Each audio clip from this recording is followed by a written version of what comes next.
we're going to focus on adjusting this for fit, okay? Because this is the most critical part. This isn't one of those things where you just go, hey man, I'm going to overnight a Leatt brace, I'm just going to throw it on and go race with it and it's going to save me if I have an accident.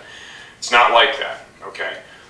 First, you need to choose from the two sizes. That's easy to do. That's all over the website to kind of, because there is some overlap there, so take a look at it. If you need any help, give us a call, shoot us an email, we'll walk you through that, okay? So the first part of it is the easy part, choosing the size.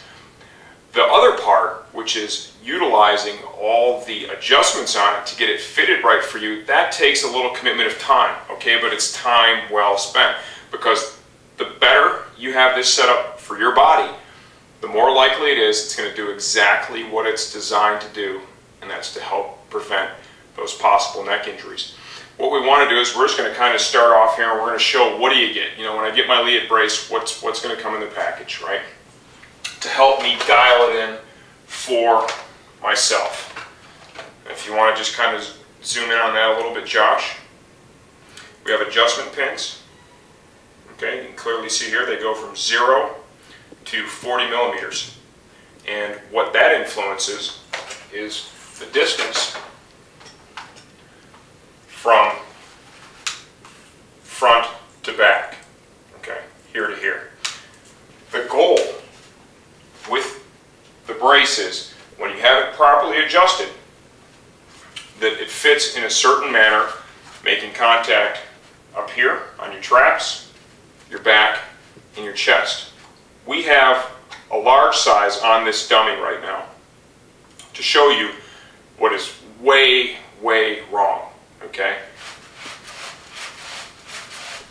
That fit is absolutely horrendous, and we've seen at some of the moto events, we've seen people's kids that are out there riding around with braces that look like they're wearing a necklace, okay? It's kind of like this, it's like that. Remember, the way this works is the load is basically transferred from the helmet to the brace to the more durable parts of your body, your back, your chest, and your shoulders, okay? If the brace does not fit you right, like this one doesn't, okay, there is no way to properly manage that load, and an improper fitting brace can actually serve to injure you, okay, more so than it will ever protect you. So there's our first example of all bad.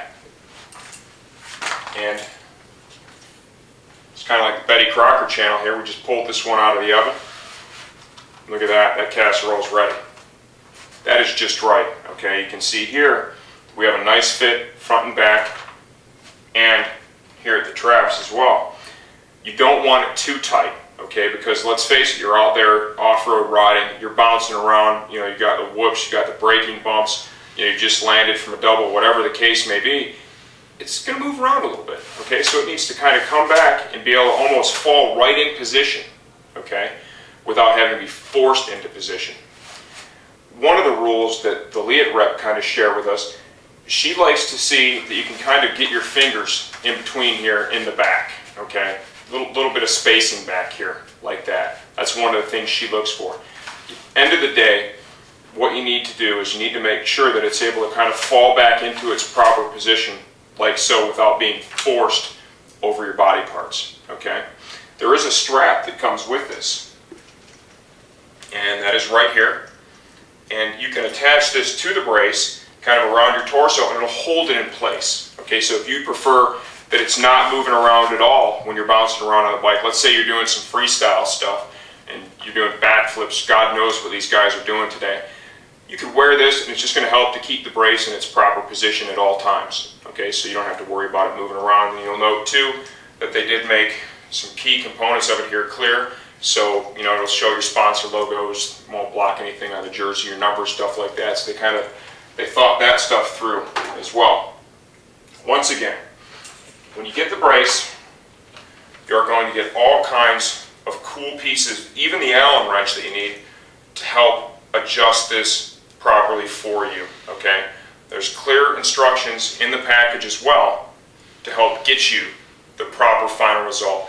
When you get this, commit to sizing it up and fitting it perfectly for you, because the better that turns out, the more likely it is that it's going to be able to protect you when you have an accident. we've already talked about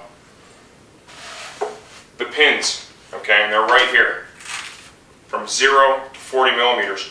That's basically going to control the spacing in here. That's one method of adjustment, okay. Both the club and the adventure brace offer the adjustable pins, and they also offer the ability to adjust the thoracic strut. This can be done in a few different ways. The first thing, Josh, if you can just kind of get in there, can you get the sense for the angle on the thoracic strut?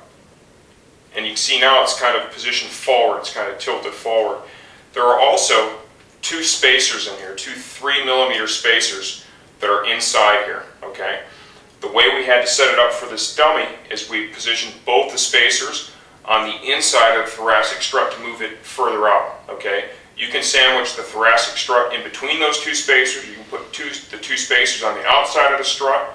You can take this strut, pull it out, and turn it so that it angles outward, okay, if you happen to be shaped that way. You can even go as far as to take and install this wedge, okay, in there. And that is basically a 17-degree wedge for further adjustment. As I understand it, the proper way to do this is to begin with the fitting pins, the pins in here, okay? Use that for your major adjustments, okay, and remember, that's going to control the spacing from back to chest.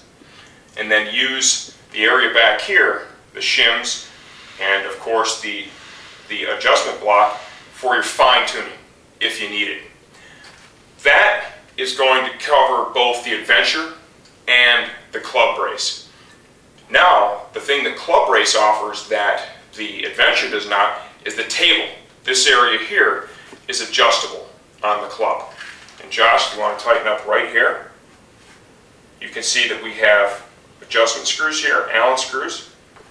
There's our adjustment slots. Turn it to the front. Same design there. Essentially what you want is you want the gap between your helmet and the table to be as slight as possible without the brace being a distraction when you're riding. Okay, so that's something that's probably going to take some fine-tuning, and different tracks might require a different setup, okay? But at the end of the day, what you want when you're adjusting the table is you want to have this as close to your helmet as possible without being distracted. So essentially, make some adjustments at home. You know, you're sitting on the couch, sitting on the bike, kind of move around as you would when you're riding, and kind of see if it's distracting, if it's making a lot of contact. If it is, you know, you need to lower it, right? Once you get it to a spot where you think it's right, go ahead and go out and ride in it and see if there is any distraction being created from it, and kind of go from there. But just commit to taking the time to adjust it and get it just right for you so that you get an end result that is really going to look just like that. Very important. I'd like to make one final note differentiating between the club and the adventure brace. We talked about pieces that can be damaged, you know, when the brace has been called upon to protect you from an impact, okay?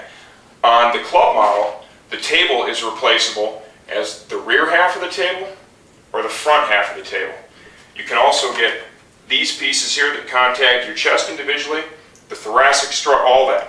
On the adventure brace, what I'd like to show is essentially the table, okay, and the lower portion are all one molded piece.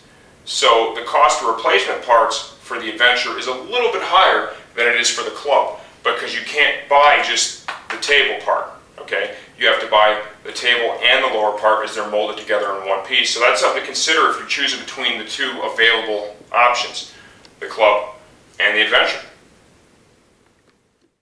Okay, now we're going to take a minute and we're going to show you basically how the brace comes apart and goes back together. So it's how you put it on and how you take it off. What Leatt has done is they have a release on both sides of the brace. Something that's important to note here too is the handle for the release. Number one, it points backwards. So let's say that you're riding, you're in the woods or something, you know, you're not going to get some brush or something that's going to get caught in here and pull the release. So the first thing I noticed is that the tail points backwards, so it's not susceptible to that. It's also red in color, so let's say that you've had a wreck and medical personnel has come out to address the situation. Red is going to grab their attention if they're trying to figure out how to release this quickly with the contrast of the other colors here. Simply pull it, it releases it like so. There is a release, like I said, on both sides, like that. And essentially when you're putting it on, you could probably just take it apart all the way if you want to, you know, whatever works for you. But one of the key things to note, by having a release on both sides, let's say that you've had a wreck and you're injured and you're laying on your side, okay? They don't have to roll you all around to release your brace. They can just undo the release that they can clearly reach while you're there, and they don't have to disturb you. And sometimes that can make the difference between a real injury and something that they can manage. There's another item that we've offered here for a while at Sport Bike Track here, and it's from Knox Armor in the United Kingdom. It's called the Warrior Harness. When they developed this Warrior Harness, the intended application was for off-road riding, and they made it in two different models. One is a brace compatible model, and the other is a standard. Okay, and we're going to kind of turn it around here right now and show you what they've done. They've cut out the upper portion here of the back protector so that the brace fits in cleanly. Okay, and it was actually developed to work with the Leatt brace in conjunction with a motocross racer over there in the United Kingdom.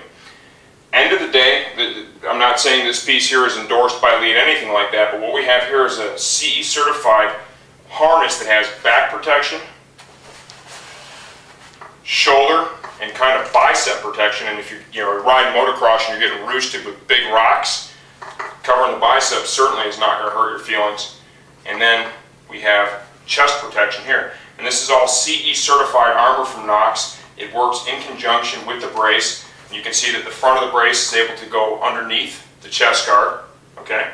And then here in this area in the shoulders, the brace just kind of rests on some additional padding there, and that's where you might need to use some of the adjustments that are built into the Leatt brace in order to get this to fit up properly once you have the Warrior Harness on. This is a product we've done pretty well with here, the Warrior Harness, even before we ever offered the Leatt brace, and now we're going to have the full combination available for you at sportbiketrackgear.com.